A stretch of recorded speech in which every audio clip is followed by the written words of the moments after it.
Propomos-nos construir, não uma simples democracia formal, mas sim uma autêntica democracia política, económica, social e cultural. Francisco Sá Carneiro. A fundação do PPD, a 6 de maio de 1974, apresenta-se como corolário de uma luta que várias personalidades iniciaram antes do 25 de Abril. Um conjunto de deputados que na então Assembleia Nacional ganhou a designação de ala liberal e que tinha como objetivos a democratização política da sociedade, a resolução da guerra colonial e a consagração das liberdades, direitos e garantias individuais. A sua influência intelectual estendeu-se rapidamente às classes médias progressistas e marcou fortemente os anos de 1968-1974, acabando por influenciar a própria gênese do movimento das Forças Armadas. As mudanças ensaiadas por Marcelo Caetano para evitar a ruptura do regime dependiam significativamente do apoio da ala liberal. Mas perante a falta de avanço nas prometidas reformas, os jovens deputados iriam percorrer um caminho próprio.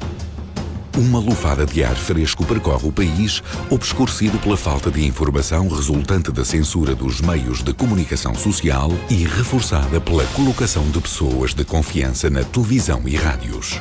O que a ala liberal traz de novo é uma proposta de índole social-democrata e inspiração cristã progressista que reformasse o sistema rumo a um modelo democrático europeu.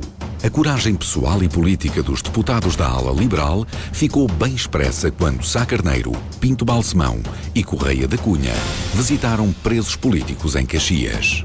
Ou quando os dois primeiros propõem uma nova lei de imprensa que preconizava a abolição da censura.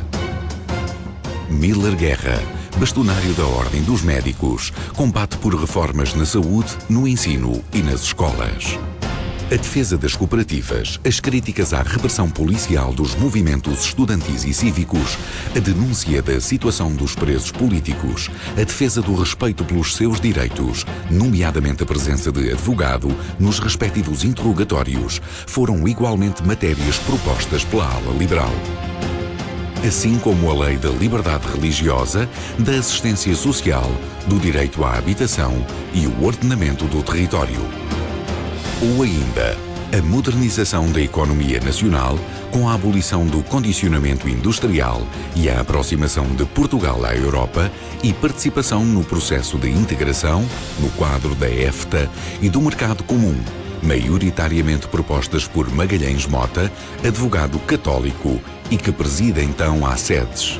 Associação para o Desenvolvimento Económico e Social, estava então a construir um caminho de prestígio pela qualidade dos seus contributos e a capacidade de liderança dos seus dirigentes. A ela juntaram-se outras associações da sociedade civil de caráter profissional ou ligados a setores mais dinâmicos da Igreja. Quadros distintos de variadas especialidades à medida que progredia a sua implantação pelo país. Em julho de 1971, é apresentado um projeto de revisão constitucional subscrito por 13 deputados independentes e que foi ignorado pelo regime.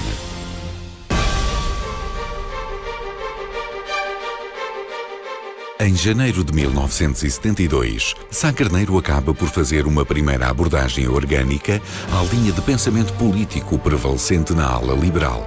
Se amanhã me pudesse enquadrar em qualquer partido, dentro dos quadros da Europa Ocidental, iria mais para um partido social-democrata. Outros setores da sociedade e várias individualidades revêem-se nesta dinâmica regeneradora, muitos deles futuros militantes de primeira hora do PPD. No Porto, com Artur Andrade, Artur Santos Silva e Miguel Veiga. Em Coimbra, com Barbosa de Melo e Mota Pinto. Ou ainda personalidades de diversas idades e origens como Jorge Sá Borges, Nuno Rodrigues dos Santos, Olívio França, Artur Cunha Leal e Carlos Macedo. Vários presos ou sujeitos à perseguição por parte da PIDE.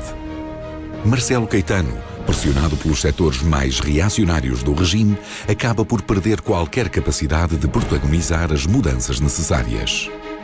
O pedido de demissão de 2 deputados da ala liberal, Sá Carneiro e Miller Guerra, foi rodeado de forte repercussão pública ao longo do ano de 1973. Outros, como Francisco Pinto Balsemão e Mota Amaral, ficaram para denunciar a incapacidade do regime em democratizar-se. Também em 1973 surge o Expresso, fundado por Francisco Pinto Balsemão, que publica matérias impensáveis durante o consulado de Salazar. Francisco Sá Carneiro colabora desde a primeira edição com a crónica Visto, numa óbvia alusão à censura. Meses antes, Francisco Pinto Balsemão tinha defendido a necessidade de criação de um partido, no encontro político dos liberais, realizado no prédio conhecido como Franjinhas, em Lisboa. A edição do livro do general António de Spínola, Portugal e o Futuro, em fevereiro de 1974, veio revelar o profundo desconforto nos meios militares. A sucessão dos acontecimentos acaba por ser vertiginosa. A 16 de março de 1974, ocorre o levantamento da coluna de Infantaria 5 das Caldas da Rainha. Apenas 2 dias antes, Marcelo Caetano tinha demitido o chefe e vice-chefe do Estado-Maior das Forças Armadas, respectivamente Francisco da Costa Gomes e António de Spínola. 48 anos de autoritarismo estão por um fio.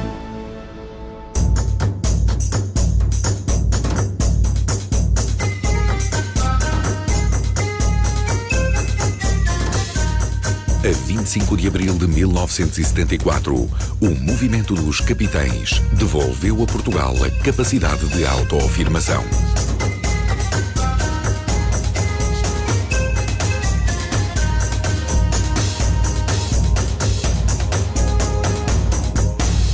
A 27 de abril, Francisco Sá Carneiro é entrevistado no Porto pela RTP e fala desde logo na necessidade de criação de um partido político. A meu ver, que se constitua também uma ampla força de centro, que neste momento é apenas potencial, visto que não tem expressão nem está organizada. Comunicação confirmada por telefone com Francisco Pinto Balsemão e que este reafirma a 30 de abril em declarações à RTP. Pão, povo e liberdade, todos sempre unidos no caminho da verdade. A 6 de maio nasce o PPD, Partido Popular Democrático. Uma designação sugerida por Ruben A. Leitão durante uma conversa telefónica entre Sá Carneiro e Pinto Balsemão. No primeiro congresso, foram aprovadas as linhas de um programa que afirmava: o Partido Popular Democrático, que adota uma via social-democrata, está aberto a todos os homens e mulheres como partido do povo e para o povo que quer ser. Os dados estavam lançados. 40 anos depois, recordamos, orgulhosos, o nascimento do nosso partido. Um partido pensado antes de abril, que soube lutar e integrar as melhores soluções para Portugal, que protagonizou os ventos do progresso e da mudança.